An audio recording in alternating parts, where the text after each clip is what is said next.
Unit 6 บทที่6เนาะจะเป็น Everyday Life ก็ชีวิตประจำวันLesson 1 What do you do every day ก็คือแต่ละมื้อเจ้าเฮ็ดหยังแน่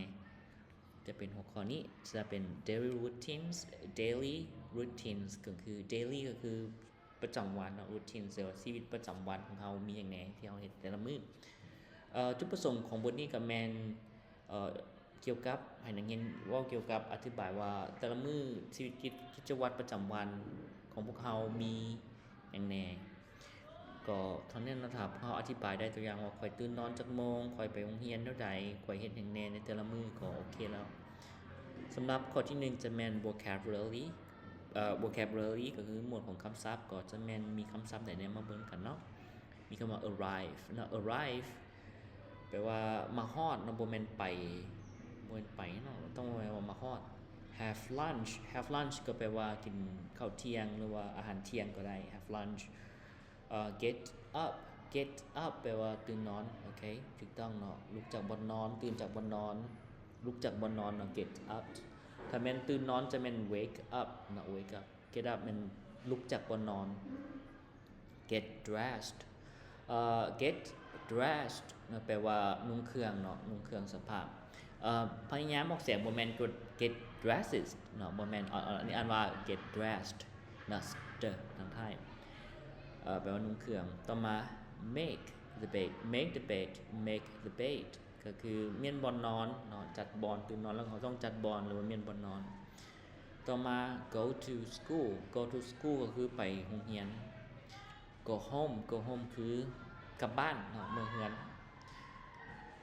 home นี่แม่นน่าจะเป็นบ้านบ่แม่นเฮือนกลับบ้านเนาะกลับบ้านบ่แม่นเมืองเฮือนเด้อ go home ก็กลับบ้าน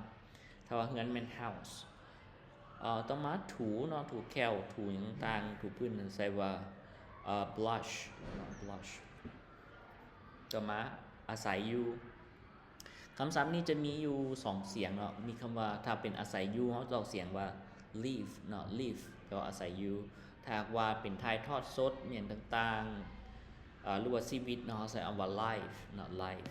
อันนี้อ่านว่า live เนาะอาศัยอยู่ต่อมาเนาะคำว่าอาบน้ำก็จะมีอยู่2คำก็มีคำว่า have a shower เนาะ have a shower คืออาบน้ำหรืออีกคำหนึ่งก็แม่นtake a bath เนาะ take a bath ก็ได้คือกันในบทนี้จะมีคือกันต่อมาแม่นคำว่า o'clock เนาะ o'clock แปลว่าโมงตรงเนาะบ่แม่นโมงเด้อ o'clock แปลว่าโมงตรงที่เที่ยงตรงเนาะแต่ว่า00เฮาใช้ว่า o'clock คำศัพท์ต่อไปเนาะจะแม่นคำว่า have breakfast ก็คือกินข้าวเช้าเนาะหรือว่าอาหารเช้า have breakfast โอเคเนาะนั่นคือหมดของคำศัพท์บัดนี้ข้อที่2ก็มีอย่างหลายเนาะ listen and repeat ก็เว้าฟังแล้วก็เว้าตามครูสอนบัดนี้มาเบิ่งข้อที่3สำหรับข้อที่3แม่น look and say เนาะ look แปลว่าเบิ่ง and say แล้วเว้าเนาะ look at the clock clock ตัวนี้ต้องเติม s เข้าไปนะเพราะว่าโมงมันมีหลายโมงเนาะ look at the clocks เนาะ and say อันนี้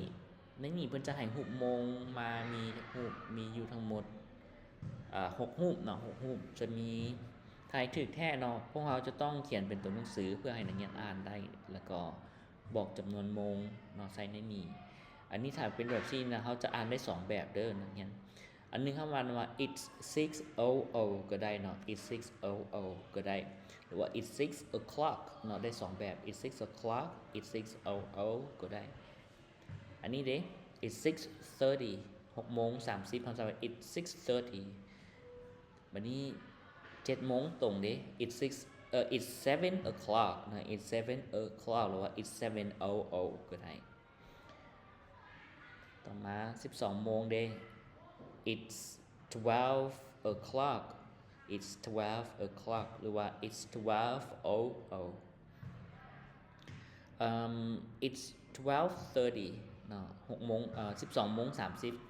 แปลว่า it's 12:30 ก็หรือว่า it's 12ไม่ล่ะเนาะ it's 12:30 โอเค 7:30 เนาะก็ใช้คำว่า it's 7:30 เนาะ 7:30 เนาะ7แล้วก็30ก็คือเท่านี้เนาะโมงก็บ่มีหยังหลายต่อมาจะเป็นรูปแบบของ number 4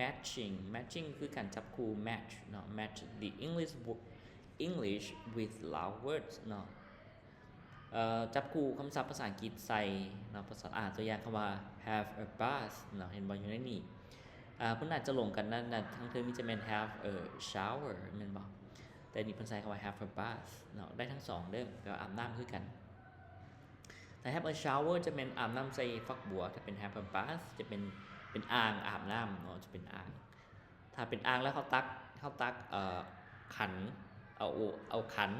ตักน้ำมาอาบก็ใส่ shower ก็ได้ใส่ bath ก็ได้แล้วแต่เนาะต่อมาแม่น number 2 have lunch จะถือข้อใดเนาะ have lunch แปลว่าหยังก็กินข้าวเที่ยงแม่นบ่อาหารเที่ยงgo to school ไปโรงเรียนhave breakfast ก็คือ breakfast ก็คือกินข้าวเช้า get up เนาะลุกจากบนนอนเนาะ get up go home เนาะกลับบ้านเหมือนกับงานนำบนเหมือนงานเด้อกลับบ้าน go home โอเคต่อมาเป็น listen and repeat เนาะฟังแล้วก็เว้าตามกูเนาะมีหยังแน่จะมีใส่ว่า I get up and make the bed at 6 o'clock คือค่อยตื่นนอนแล้วก็เมียนบอลตอนเวลา 6 โมงต่อมา number 2 I brush my teeth now I brush my teeth have a shower อาบน้ำเนาะ have a shower and get dressed at 6:30 ก็คือค่อยถูแควเนาะแล้วค่อยถูแควของค่อยแล้วก็อาบน้ำแล้วก็นุ่งเครื่องตอน 6:30 number 3 I have breakfast at 7 o'clock ก็คือค่อยกินข้าวเช้าตอน 7 โมง I go to school at 7:30 คือไปโรงเรียนตอน7:30 I go home at 12 o'clock เนาะค่อยกลับบ้านตอนเวลา 12 โมงตรง I have lunch at 12:30 ก็คือค่อยกินข้าวเช้า I have lunch at เป็นข้าวเช้าค่อยกินข้าวเที่ยงตอน 12 โมง30 นาทีมื้อนี้ลงหน้าลงหลังต่อมาข้อที่6เนาะ read and say นะ read and say คืออ่านแล้วก็เว้าเป็น read and say the following sentences อ่านแล้วก็เว้าประโยคนี้ออกมาดังๆเนาะก็ประโยคนี้มีหยังแน่ This is Manotham นี่แม่น Manotham He is 13 years old เนาะอายุ13 ปี He lives in Vientiane เนาะเราอยู่อาศัยอยู่เวียงจันทน์ He has one sister เรามีเอื้อยน้อง1คน Her name is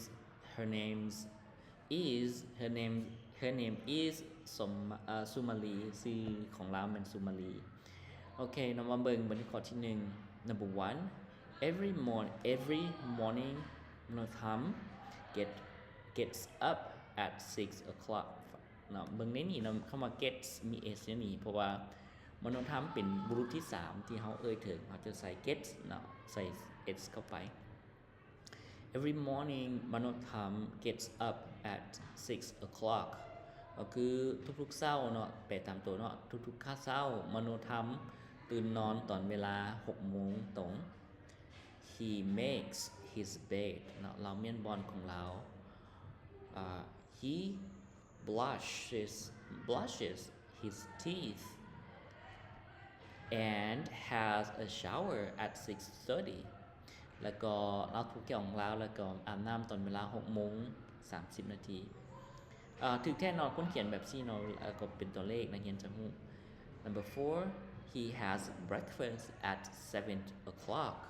เรากินข้าวเช้าตอนเวลา 7 โมงตรง he gets dressed เนาะกินแล้วจึงค่อยไปนุ่งเครื่องก็แปลกดีเนาะบ่แต่งตัวก่อนแล้วจึงไปกินข้าว Number 6 เนาะ he goes to school by bicycle เราไปโรงเรียนด้วยรถถีบคำว่าด้วยเนาะ by bicycle คือรถถีบ Number 7 he arrives at school at 7:30 เราไปถึงที่เนาะใช้คำว่าที่โรงเรียนเวลา7:30 He goes home at 12 o'clock เนาะ He goes home เรากลับบ้านเวลา 12 โมงตรงอันนั้นคือเนาะบทอ่านตอนนี้วันนี้เฮามาเบิ่งข้อที่7เนาะข้อที่7แม่น grammar note ก็คือหลักไวยากรณ์ของพวกเฮาก็แม่นเกี่ยวกับ simple present tense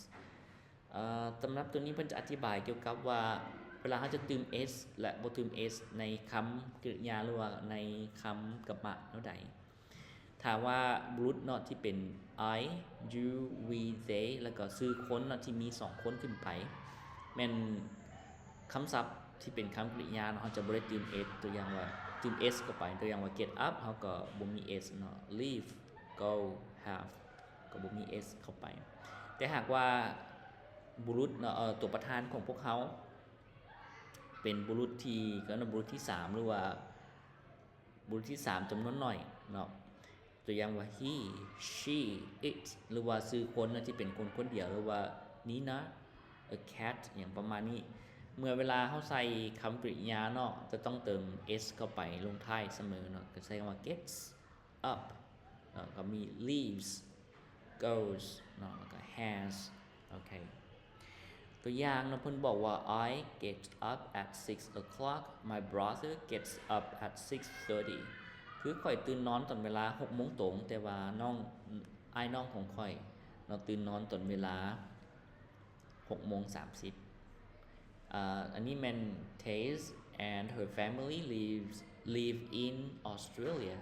Sammy lives in Singapore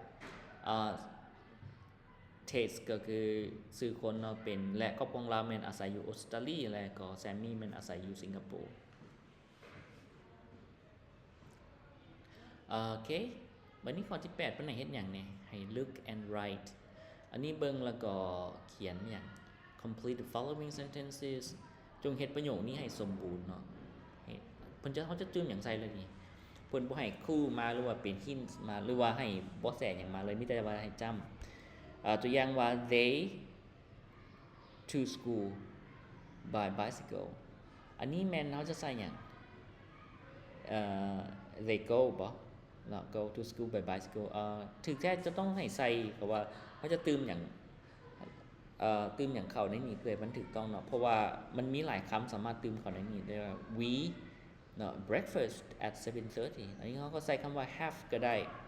หรือว่า eat ก็ได้เนาะหรือว่า buy หรือว่า make ก็ได้เนาะ buy เราไปซื้อหรือว่าmake หรือว่าเฮ็ดเนาะเฮ็ดข้าวเช้าตอน 7:00 นก็ได้ต่อมาคำว่ามโนไทยเนาะมโนไทย home at 12 อันนี้แม่นหยัง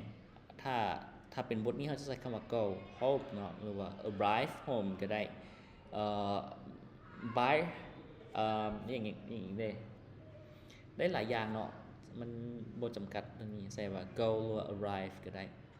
Number 4 my mother up at 5 อันนี้ใส่ว่า gets up at 5 โอเค gets up at 5 o'clock I อันนี้ใส่ว่า dressed เนาะ get dressed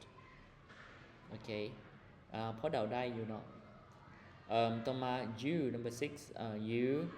the bed every morning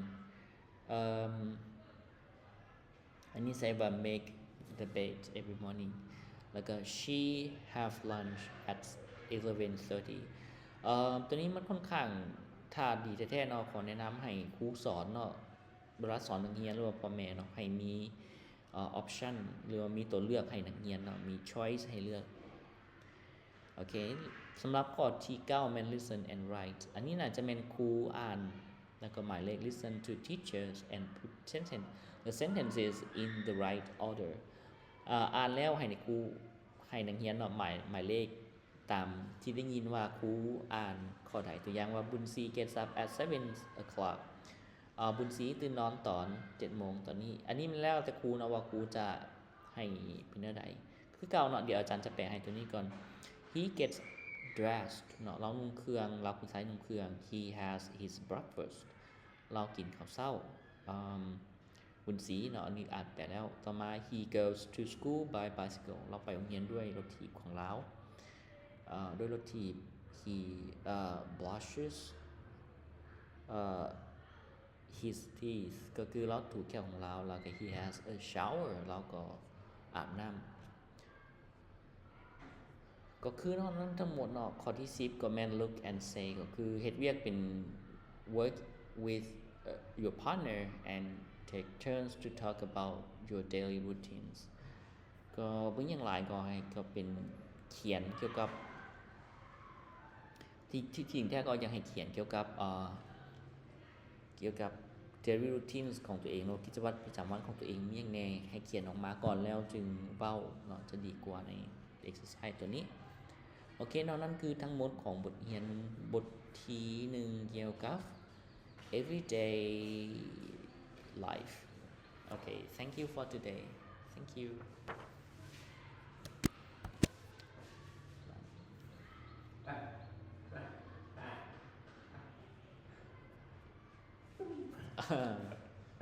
ไลน์หูจักไลน์นี่วะไลน์ครับไลน์นี่สักเสือโมเมนต์อินบ็อกซ์โอ้โหสามกันเลยเอาตัวอย่างพิมพ์ข้อความเลยอินบ็อกซ์เฟซบุ๊กเป็นอยากสื่อถามบอกอินบ็อกซ์เป็นส่วนตัวแมันพิมพ์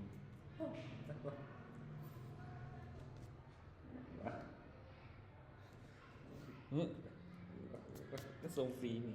ส่งฟรี